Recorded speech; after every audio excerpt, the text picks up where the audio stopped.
Die zu veräußernde gut gepflegte Zweizimmerwohnung befindet sich in Hamburg-Ottensen. Das im Jahr 1900 erbaute Haus verfügt über 4 Etagen.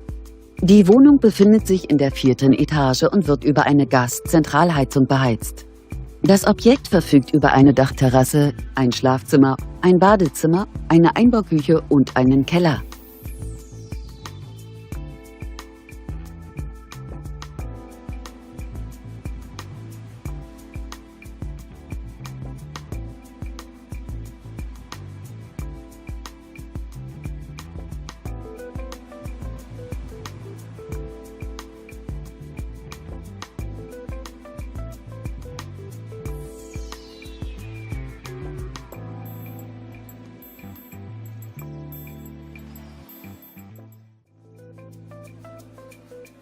Bei einer Wohnfläche von ca. 105 Quadratmetern beläuft sich der Kaufpreis dieser Wohnung auf 599.000 €.